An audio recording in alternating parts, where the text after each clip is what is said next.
What if the groom whispered to the mother of the bride, "No one will ever find out about his hit and run on their florist Maya," right before Zuhal Kaplan, retired journalist, exposed him with damning video at the altar? Hit like if you think she was a hero, but wait until you hear how she nailed him. Thank you, Eliza. As a mother and investigator, I couldn't stay silent about Damien's crime.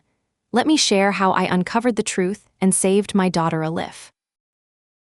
The sound of my daughter's laughter should have been the sweetest music in the world that morning. Instead, it would become the soundtrack to the most horrifying realization of my life.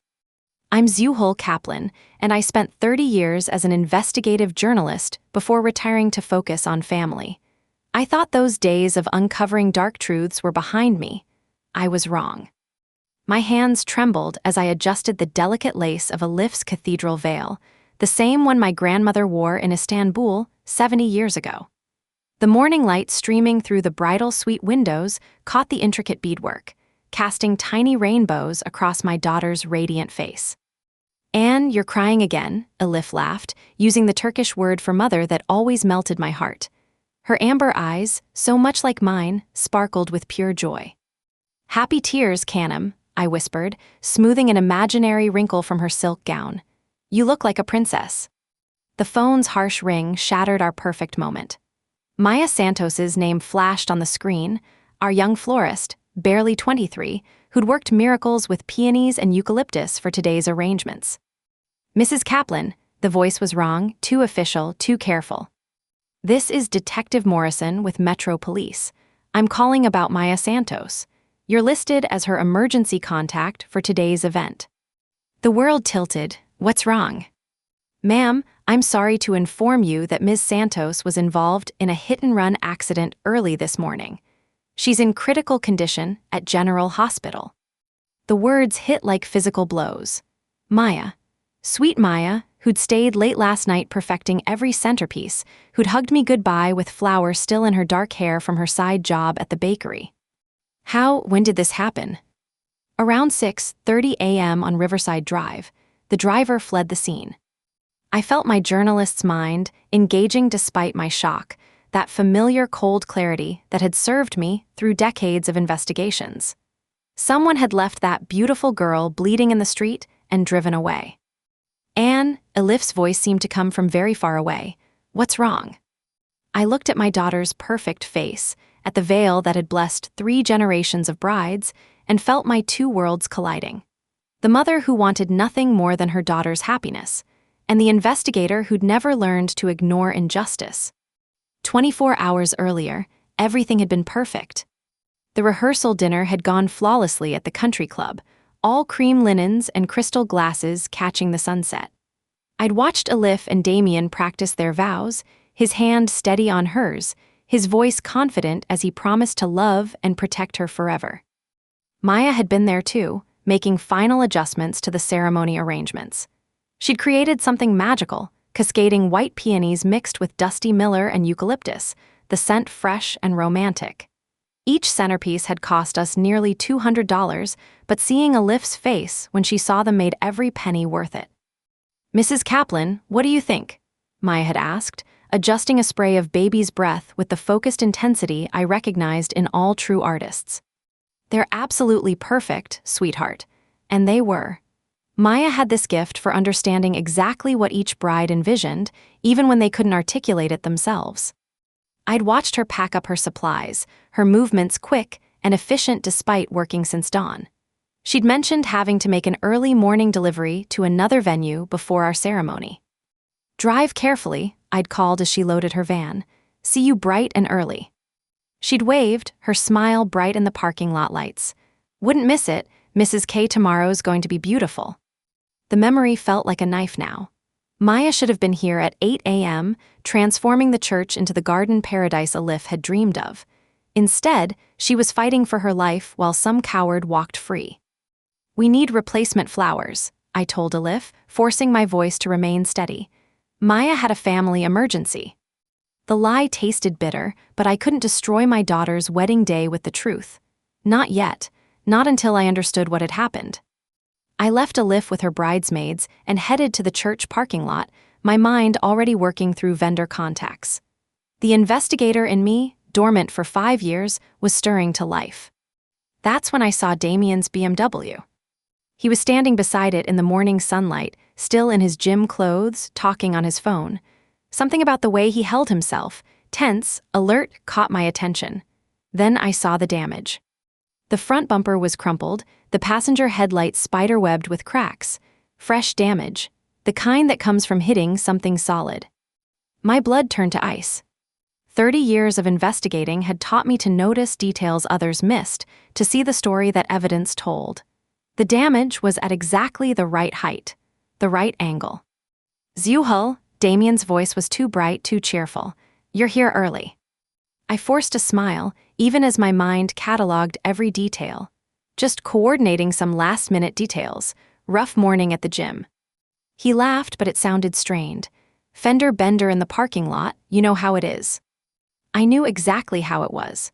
I also knew that his gym was less than 2 miles from Riverside Drive, where Maya had been found bleeding in the street at 6:30 a.m.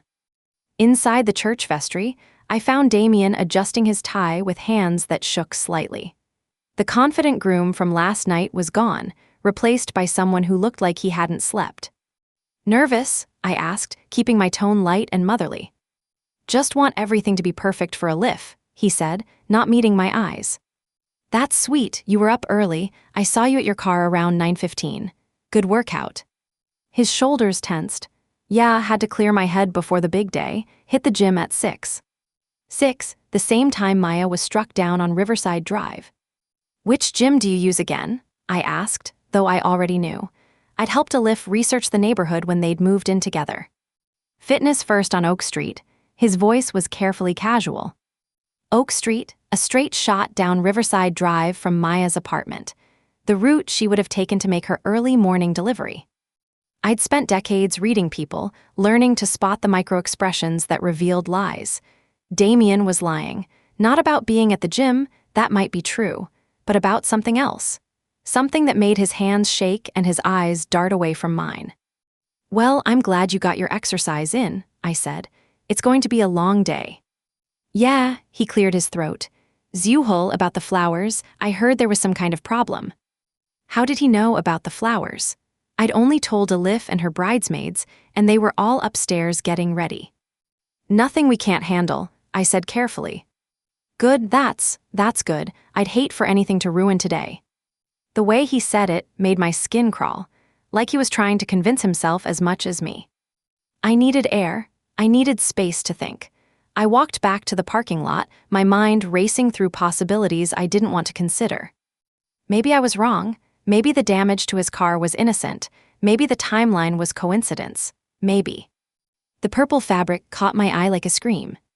It was wedged in the damaged grille of Damien's BMW, a small triangle of distinctive purple silk that I recognized immediately. Maya had been wearing a purple scarf last night, vintage silk with tiny gold threads that caught the light. She'd told me it was her grandmother's, her good luck charm for important events. My hands shook as I pulled out my phone and took pictures. Close-ups of the fabric, the damage, the license plate. The journalist in me knew evidence when I saw it, knew how quickly it could disappear. The purple silk was like a message from Maya herself, a thread of truth that connected the dots I'd been trying not to see. Damien had been driving to the gym at 6:30 a.m. Maya had been making her delivery on Riverside Drive at the same time. Their paths had crossed in the worst possible way. And he'd left her there. Left that sweet, talented girl bleeding in the street while he drove away to establish his alibi at the gym. I thought I might be sick. I climbed the stairs to the bridal suite on unsteady legs, my mind reeling from what I'd just discovered. That purple fabric was evidence, proof that Damien's car had struck Maya. Elif was having her makeup touched up, radiant in her grandmother's veil, surrounded by her bridesmaids in soft lavender dresses. She looked like everything I'd ever dreamed for her, beautiful, happy, loved. And there you are, is everything sorted with the flowers? I looked at my daughter's glowing face and felt my heart shatter. In less than an hour, she would walk down that aisle to marry a man who'd left a young woman to die, a man who was covering up a hit and run. Elif Canham, I started, then stopped. What could I say? How could I destroy her happiness with words she'd never believe? What's wrong? Her smile faded. You look pale. I had a choice to make, the most important choice of my life. I could stay silent, let the wedding proceed, protect my daughter's happiness and let a monster escape justice. Or I could act. Destroy her wedding day, but save her from a lifetime married to someone capable of leaving an innocent girl to die in the street. The mother in me wanted to preserve her joy. The investigator in me knew that justice delayed was justice denied. And somewhere in a hospital bed, Maya Santos was fighting for her life while her attacker prepared to say, I do to my daughter. Nothing's wrong, sweetheart, I lied, kissing her forehead.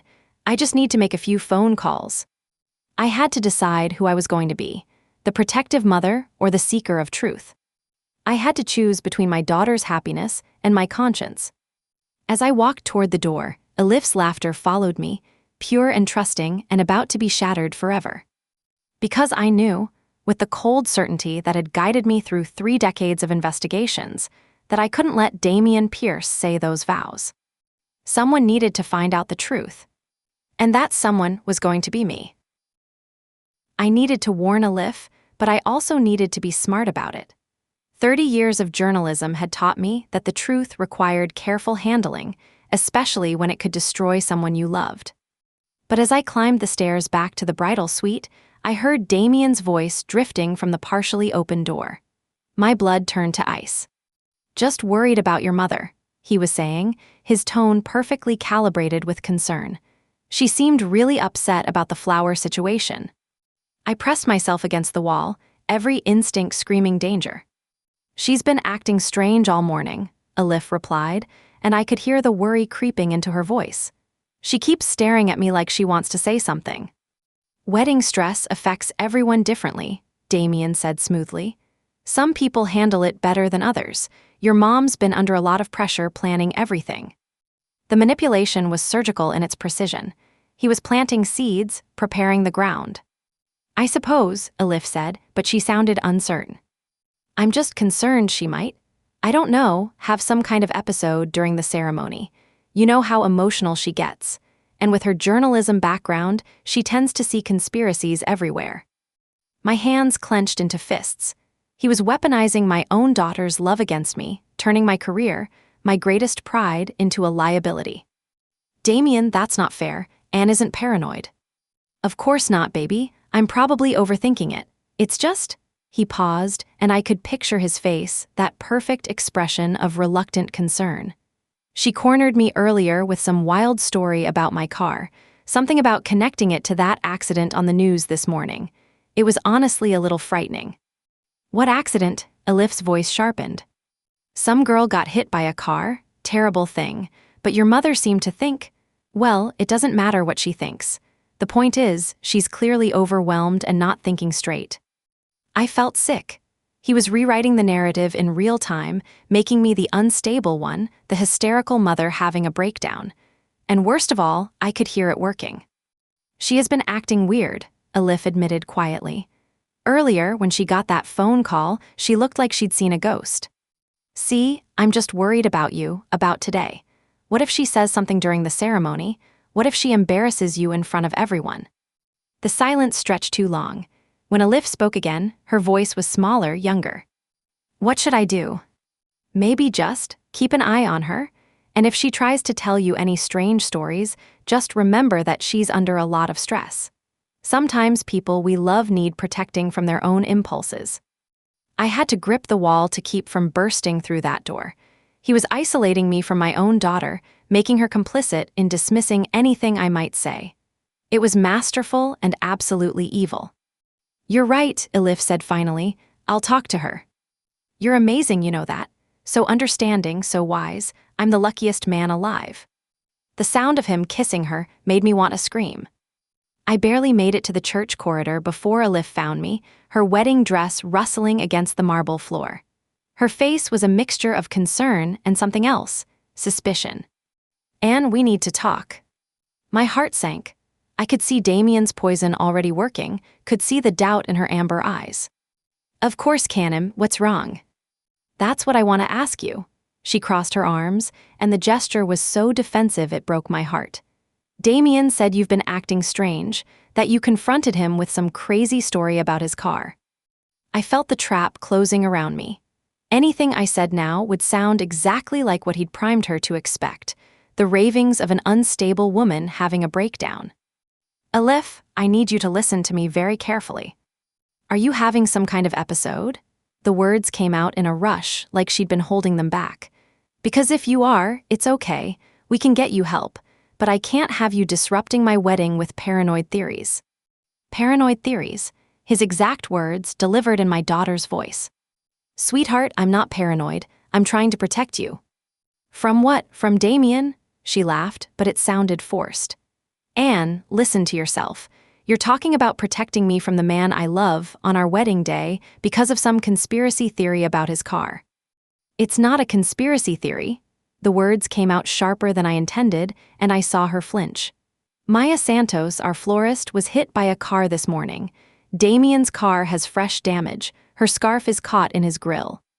Elif stared at me for a long moment, and I watched hope die in her eyes.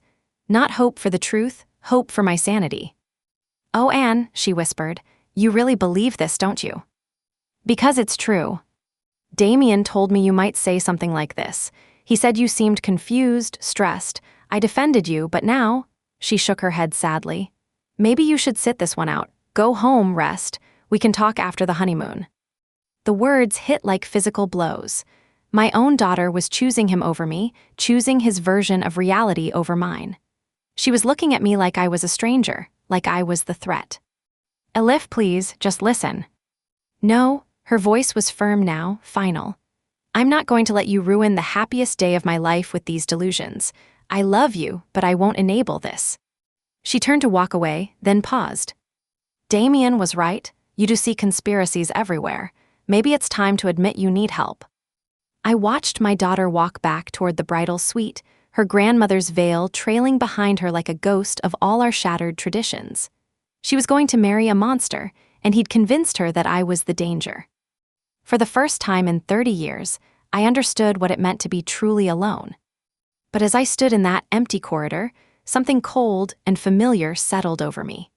The same feeling I'd had when investigating the mayor's corruption, when everyone said I was chasing shadows right up until the moment I proved them all wrong. Damien Pierce thought he was clever. He thought he'd neutralized me by turning my own daughter against me. He had no idea who he was dealing with. I pulled out my phone and scrolled through my contacts, past the wedding vendors and family friends, down to a section I hadn't accessed in 5 years. My old network. Sources, investigators, contacts in law enforcement who owed me favors. If Damien wanted to play games, I'd show him what a real investigator could do. But first I needed proof, real, undeniable, courtroom-ready proof. And I had exactly 2 hours to get it. The wedding march was going to play at noon. But if I had anything to say about it, the only music Damien Pierce would be hearing was the sound of handcuffs clicking shut. He'd made one crucial mistake when he dismissed me as just another hysterical mother.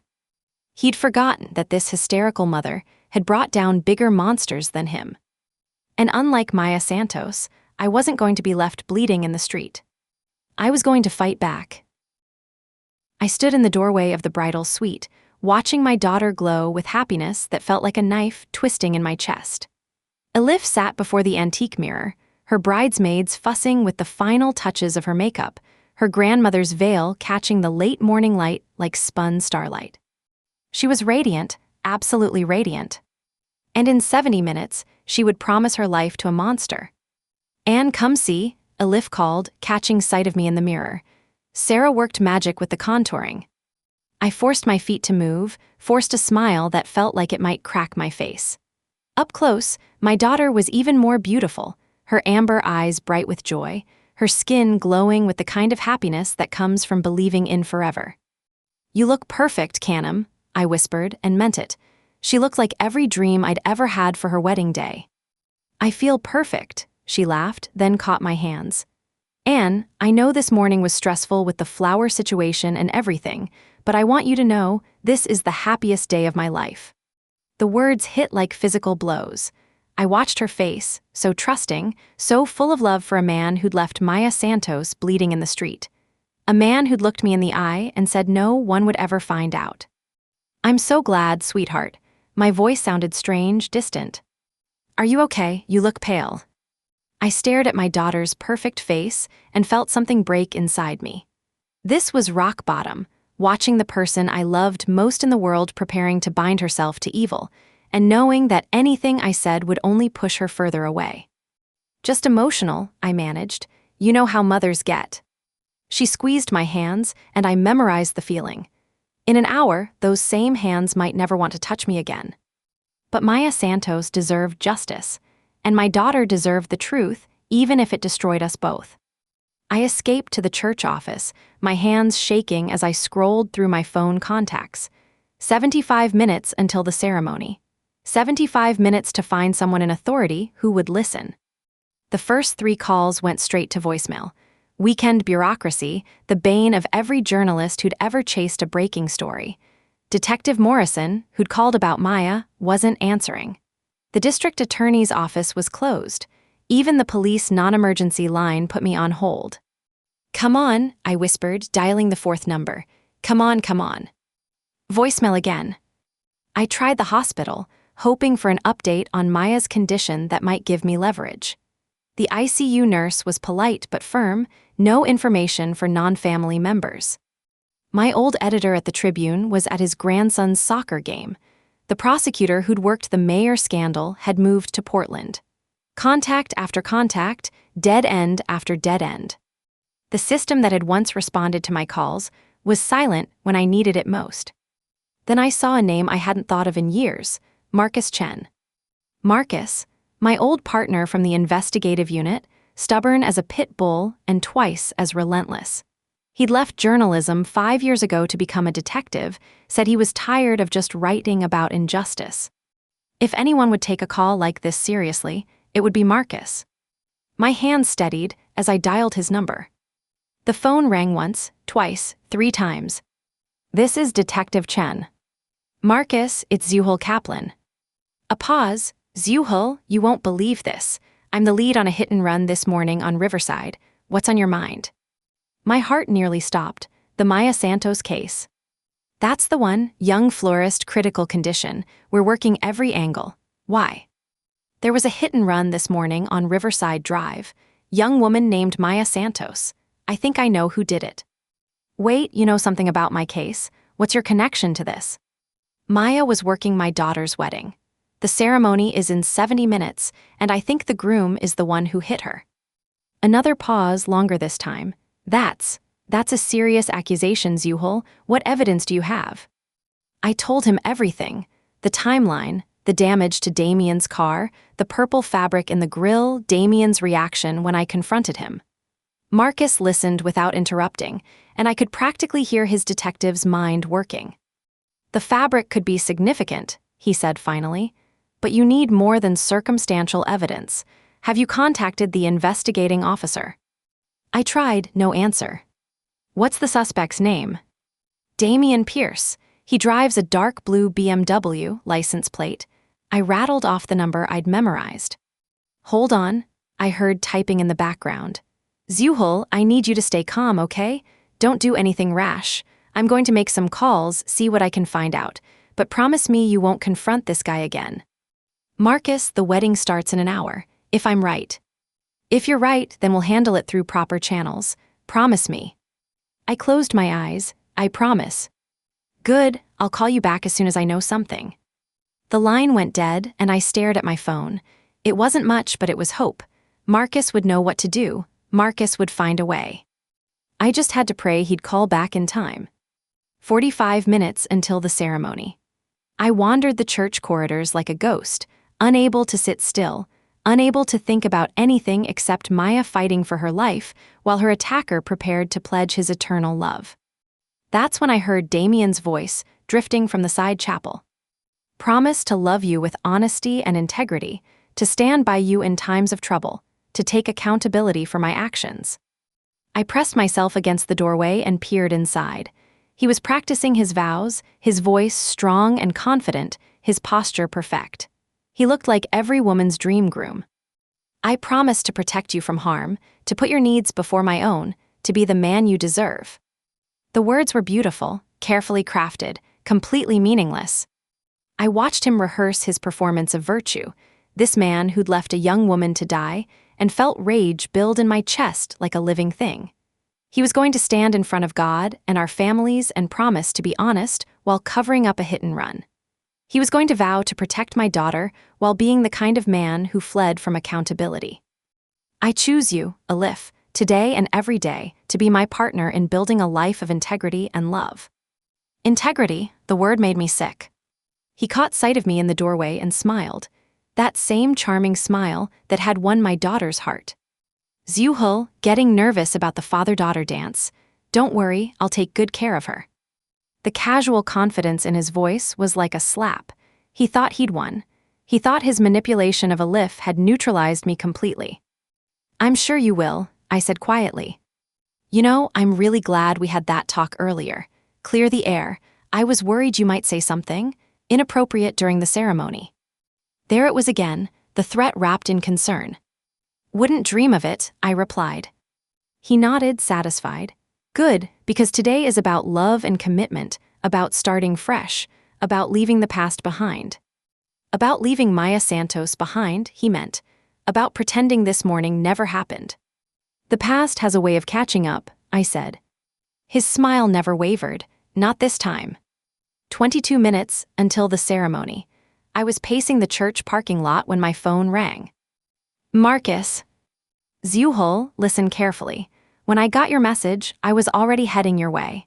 The victim's description matched a vehicle registered to Damian Pierce. Your tip was good. My knees nearly buckled. You mean? We pulled the footage from the ATM across the street from the impact site. It's him, Zuhal, clear as day, hit and run, fleeing the scene. I'm sending you a secure file now. My phone buzzed with an incoming message. I opened it with shaking hands and watched the grainy but unmistakable footage of Damian's BMW striking a small figure on Riverside Drive. Watched him stop for barely 3 seconds before speeding away. Oh my God, I whispered.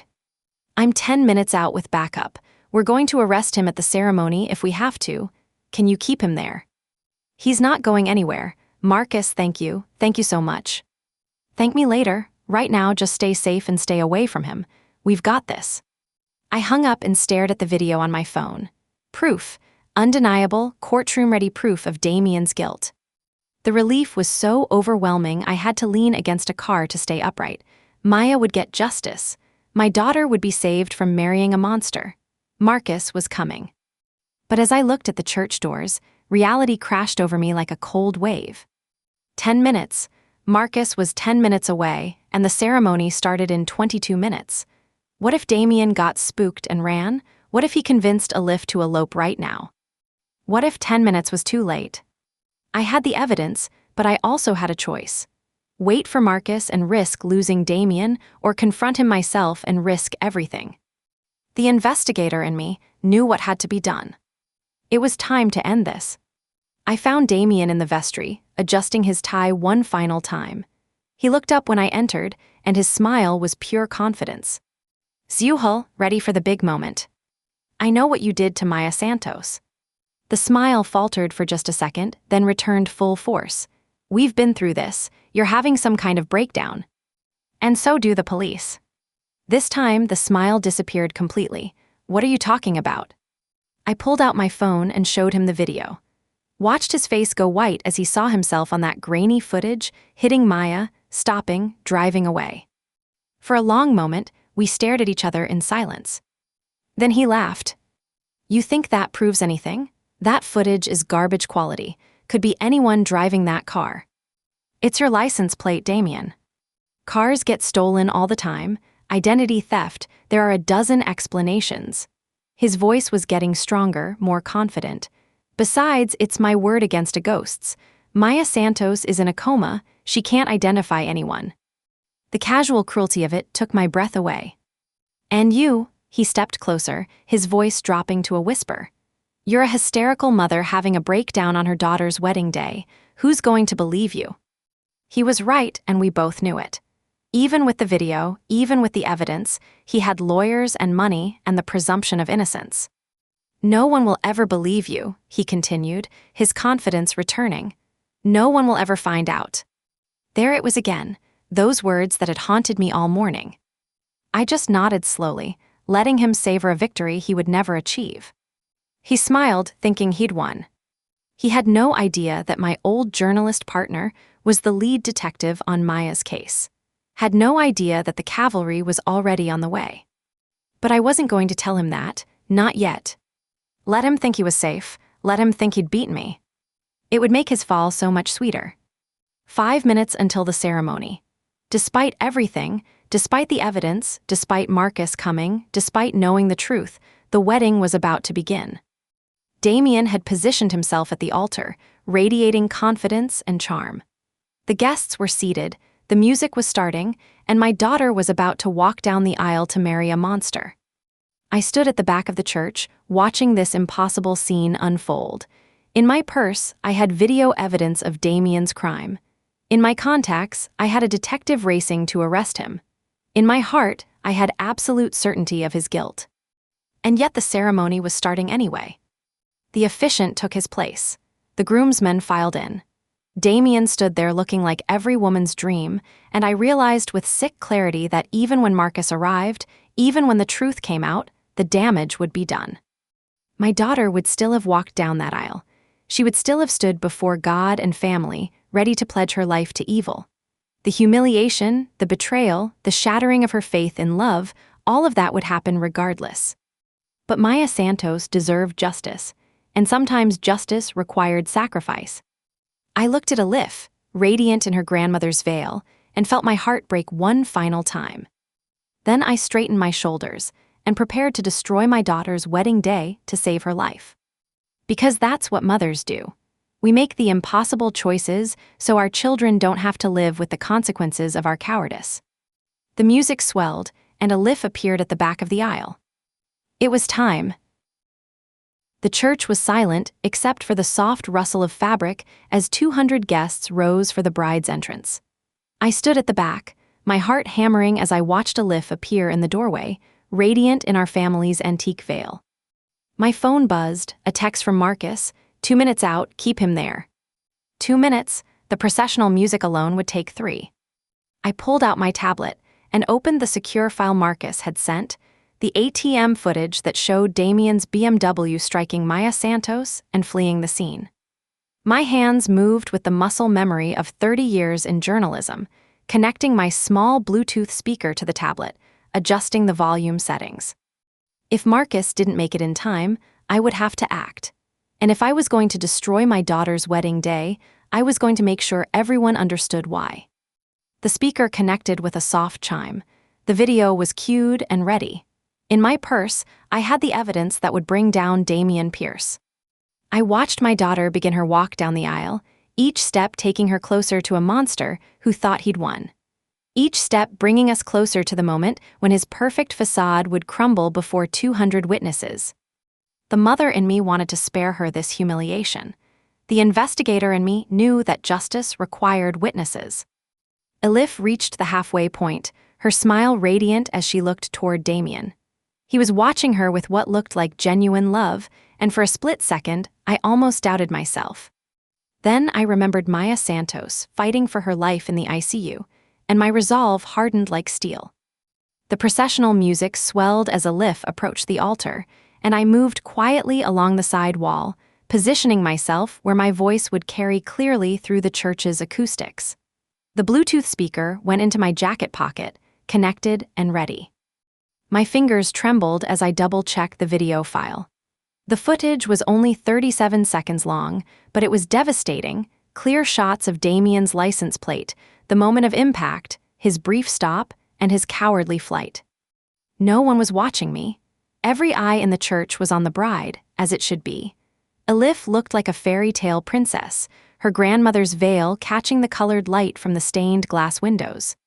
She had no idea that in less than 5 minutes, her world would shatter. I thought about the purple silk scarf still caught in Damien's grill, Maya's grandmother's good luck charm that had become evidence of his crime. I thought about his words, No one will ever find out. He was about to learn just how wrong he was. The officiant smiled as Elif reached the altar, and Damien stepped forward to take her hand. The gesture was tender, protective, a perfect performance of devotion. But I had seen behind the mask. I had looked into his eyes when he dismissed Maya's life like it was nothing. I had heard the cold calculation in his voice when he said these things happen. The music faded, and the officiant raised his hands for silence. Dearly beloved, we are gathered here today. Damien stood at the altar like a man without a care in the world, his hand steady on my daughter's, his voice strong and confident as he prepared to speak the vows I'd heard him rehearsing.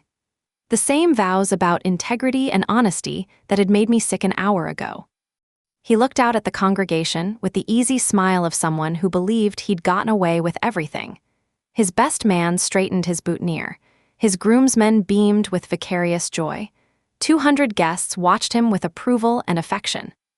None of them knew they were witnessing a performance by a man who'd left a young woman to die in the street. Marriage is a sacred bond, the officiant continued, built on trust, honesty, and mutual respect. It requires us to be our truest selves, to put aside pretense and deception. The irony was so thick I could taste it. Damien nodded solemnly at each word, playing the part of the devoted groom who valued truth and integrity above all else. I checked my phone, still no sign of Marcus. The ceremony was proceeding exactly on schedule, and with each passing moment, Damien's confidence grew more obvious. He thought he'd neutralized me completely. He thought his manipulation of Elif had guaranteed his safety. He had no idea that his victim's scarf was still embedded in his car's grille, or that ATM footage had captured every second of his crime, or that a detective was racing toward the church with arrest warrants. But most of all, he had no idea what a real investigative journalist could do when her family was threatened. "If there is anyone present," the officiant announced, his voice carrying clearly through the hushed church, "who can show just cause why these two should not be joined in holy matrimony, let them speak now or forever hold their peace." The traditional words hung in the air like a challenge. In all my years attending weddings, I'd never heard anyone actually respond to this invitation. It was ceremonial, a relic from an earlier time. Today, it would become the most important question ever asked. I stood slowly, my legs steady despite the magnitude of what I was about to do. Every head in the church turned toward me, 200 faces showing confusion, curiosity, and growing alarm. Elif's eyes found mine across the sanctuary, and I saw her expression shift from surprise to horror as she realized what was happening. "I do," I said, my voice carrying clearly through the church's perfect acoustics. "I object to this union." The silence that followed was deafening. No one moved. No one breathed. Even the officiant seemed frozen, clearly having never encountered an actual objection in 30 years of performing ceremonies. Damien's face had gone white, but his voice was steady when he spoke. "Zuhal, please don't do this. You're not well." "I'm perfectly well," I replied, pulling out my tablet, "and I have something everyone needs to see." "She's having a breakdown," Damien announced to the congregation, his voice pitched with perfect concern. "She's been making wild accusations all morning. This is exactly what I was afraid would happen." Some of the guests murmured agreement. I could see them looking at me with pity, with embarrassment for the poor mother who'd lost her mind on her daughter's wedding day. But I had faced down hostile crowds before. I had exposed corruption in rooms full of people who wanted me silenced. I knew how to command attention and hold it. 6 hours ago, I said, my voice cutting through the murmurs, a young woman named Maya Santos was struck by a hit-and-run driver on Riverside Drive. I activated the tablet and connected it to my Bluetooth speaker. The church's acoustics amplified every sound as the security footage began to play, grainy but unmistakable images of a dark BMW approaching the intersection where Maya Santos was crossing the street. "Maya was our florist," I continued, my voice steady despite the magnitude of what I was revealing. "She was making an early morning delivery when she was struck down and left to die." The footage showed the moment of impact with sickening clarity, the small figure flying through the air, the BMW stopping for barely 3 seconds before speeding away. Gasps echoed through the church. Someone screamed. I heard Elif's sharp intake of breath, but I couldn't look at her. Not yet. The driver fled the scene, I said, as the video showed the BMW's license plate in clear detail. Left a 23-year-old girl bleeding in the street while he drove away to establish an alibi. The camera angle caught Damien's license plate perfectly as he sped away from Maya's broken body. There was no denying what everyone was seeing. That license plate, I announced, belongs to the man who just promised to love and protect my daughter with honesty and integrity. The silence that followed was absolute. 200 people stared at the frozen image on my tablet, then at Damien, then back at the screen. My daughter will not marry a man who leaves a young woman to bleed in the street, I said, my voice carrying to every corner of the sanctuary. The words hung in the air like a judgment, like a condemnation, like the truth that could no longer be hidden. For a moment, Damien stood frozen at the altar, his face cycling through expressions of shock, denial, and growing panic.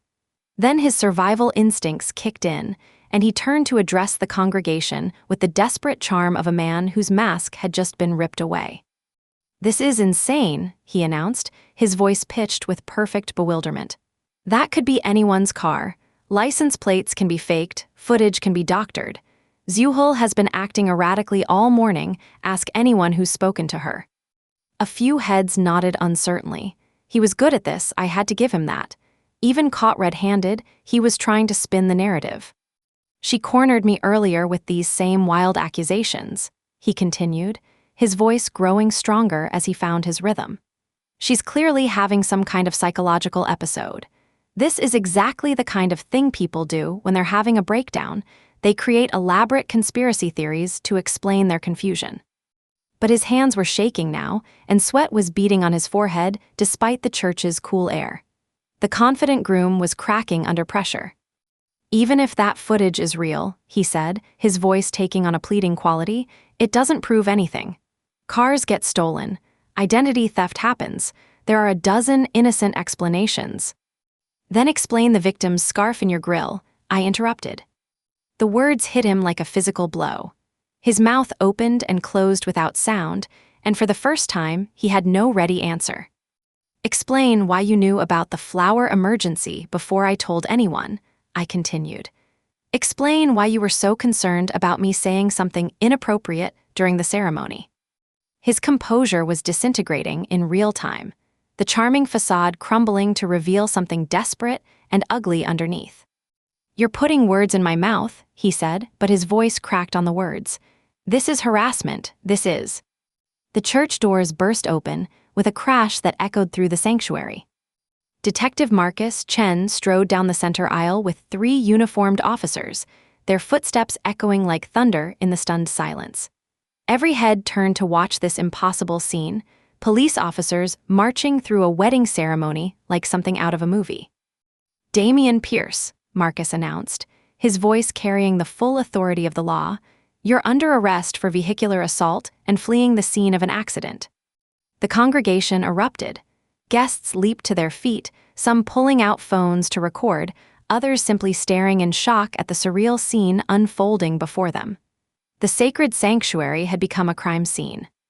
Damien's last vestige of control shattered completely.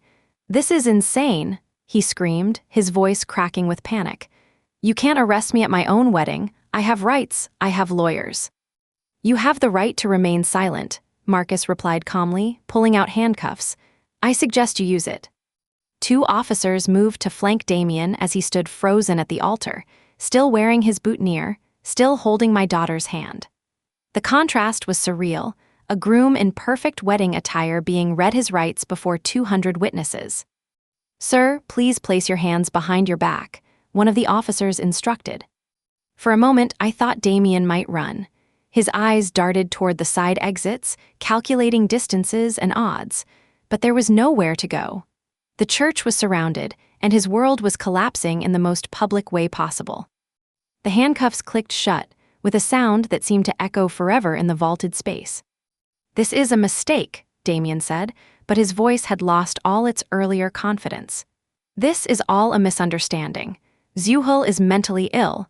She's been harassing me all morning with these insane theories. Save it for your lawyer, Marcus said. We have you on video, we have physical evidence, we have witness testimony, you're done. As the handcuffs clicked shut around Damien's wrists, something inside him finally snapped. The charming facade that had fooled my daughter, that had fooled everyone, crumbled completely to reveal the monster underneath. You stupid bitch, he screamed at me, his face contorting with rage. You've ruined everything. That little whore should have looked where she was going. The words echoed through the church like blasphemy in a sacred space. 200 guests recoiled in shock at the venom pouring from the man who'd been speaking vows of love just moments before. She got what she deserved. He continued, struggling against the handcuffs as the officers tried to restrain him. And you pathetic old woman, you think you've won something? You've destroyed your own daughter's life. I heard Elif gasp behind me, a sound of pure heartbreak that cut through me like a knife. When I turned, I saw her standing at the altar in her grandmother's veil, her face white with shock and dawning understanding. Oh my God, she whispered, staring at the man she'd been about to marry. Oh my God, Anne was right. The beautiful young woman who defended Damien an hour ago, who'd accused me of having a breakdown, was seeing him clearly for the first time. The mask had finally fallen away completely. Elif, baby, don't listen to them, Damien pleaded, his voice switching back to false sweetness even as the officers dragged him toward the aisle. I love you. This is all lies, all manipulation. You called her a whore, Elif said, her voice barely audible. You called Maya a whore. I didn't mean it. I'm upset, I'm confused. You said she got what she deserved. The words hung in the air like a condemnation. Elif stood there in her wedding dress, surrounded by flowers and candles and all the trappings of a fairy tale, staring at the monster she'd almost married. Then she turned to me, her amber eyes bright with tears and something that looked like gratitude. Anne, she whispered, I'm so sorry, I'm so sorry. I opened my arms, and my daughter ran to me, her grandmother's veil streaming behind her like the ghost of all our broken dreams. As Damien was dragged down the aisle in handcuffs, still screaming threats and denials, Marcus approached me with something that looked like admiration in his eyes. Hell of a thing you did here, Zuhal, he said quietly. Most people would have waited for us to handle it. Most people don't have 30 years of investigative experience, I replied, watching the church doors close behind Damien's retreating figure. Is Maya going to be okay? She's stable. Doctors think she'll make a full recovery. He paused, then added, There's something else you should know. When we ran Pierce's information through the system, we found connections to 3 other hit-and-run cases over the past 5 years. My blood ran cold, 3 others.